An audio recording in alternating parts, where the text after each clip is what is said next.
Dans le cadre de la sécurité civile, on va faire un petit chapitre sur les intervenants.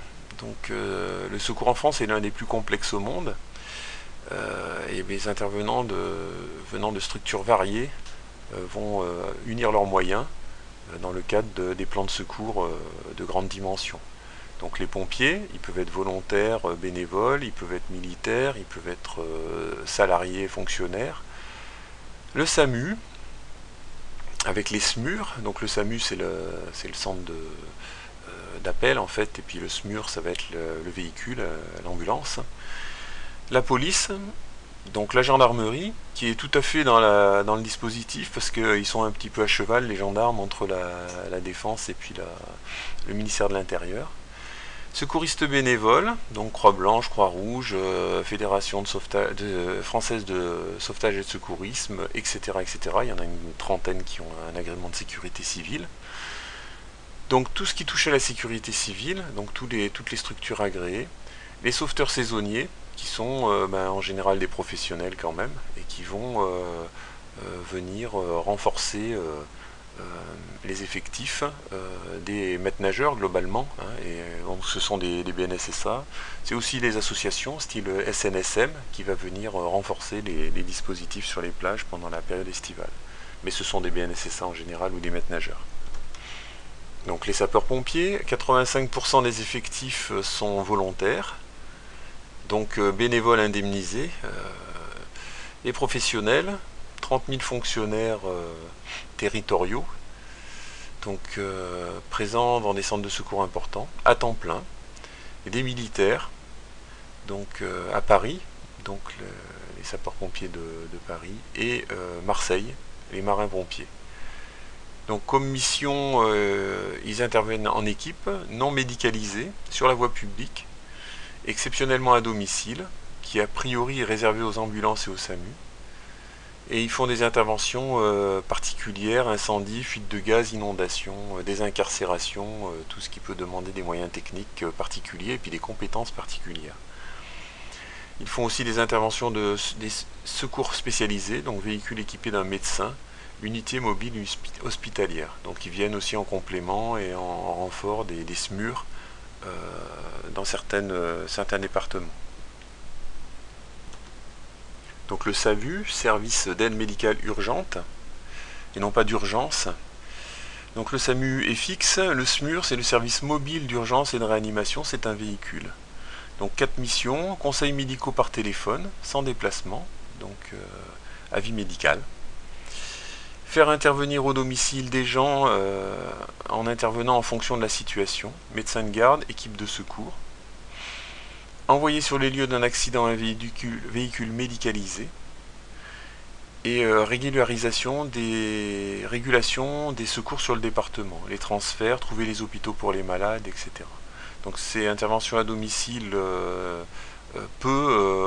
si c'est possible, c'est simplement un envoi d'une ambulance pour transporter la personne vers l'endroit optimal pour son traitement.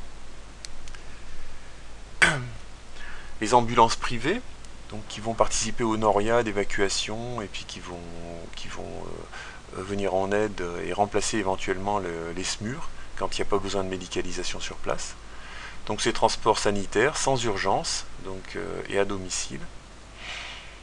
Donc il peut y avoir deux catégories, transport de malades et transport de malades allongés, perfusés, donc avec la sirène et puis un gyrophare. Et ils peuvent intervenir à la demande du SAMU, on les appelle ASSU, ambulance de secours et de soins d'urgence. Donc les intervenants, les associations, donc il faut qu'elles soient agréées. Agrément dit de sécurité civile, qui peut être départemental ou national, ou les deux d'ailleurs, et l'agrément départemental est peut-être en train d'être mis en question. Donc insérer au dispositif de secours existant, pompiers, SAMU, dans le cadre d'un plan d'organisation, ou insérer sur les dispositifs à titre préventif, donc ces dispositifs prévisionnels de secours, les DPS, postes de secours plus communément, donc à la demande d'organisateurs de manifestations, etc. Suite à une déclaration à la préfecture, parce qu'une manifestation pouvant générer éventuellement des accidents et des problèmes, donc doit être déclarée. et la sécurité civile, donc secours aérien, mission internationale, opération de déminage, etc., etc. Au niveau de la mer, des plages, des baignades, les crosses. Alors tout ce qui est en mer, bien sûr, le cross, c'est pas les eaux intérieures, hein, c'est tout ce qui est en mer.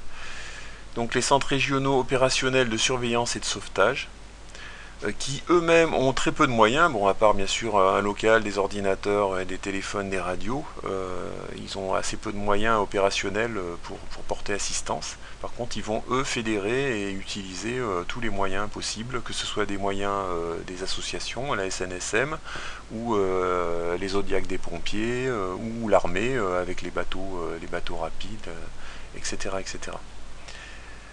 Donc ils ont comme mission la recherche et le sauvetage maritime, la réception des alertes, ils surveillent la navigation, ils font la police de la circulation maritime, c'est pas leur rôle principal quand même.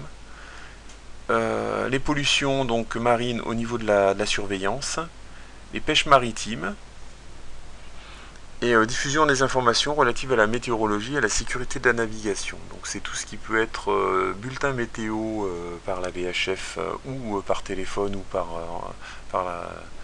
par d'autres moyens. Et les aviurnaves, c'est-à-dire tous les bulletins sur l'état du balisage, les problématiques de troncs d'arbres qui sont dangereux au large ou de containers, des choses comme ça.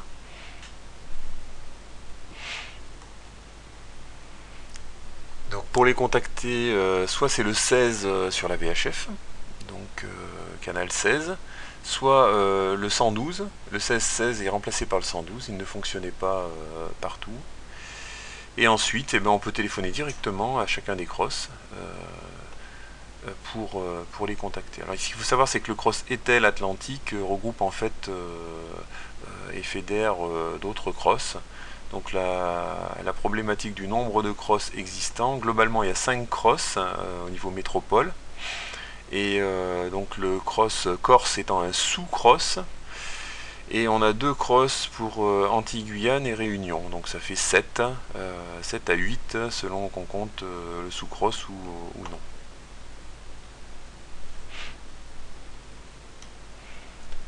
Donc ces crosses utilisent les moyens des vedettes rapides, gendarmerie, SNSM, l'hélicoptère, pour organiser les secours. Mais ils peuvent aussi téléphoner à des BNSSA et maîtres nageurs sur un poste de secours pour leur demander s'ils peuvent porter assistance à une embarcation qui est très proche de la côte. Ils vont utiliser les moyens les plus efficaces et les plus adaptés selon le cas de figure.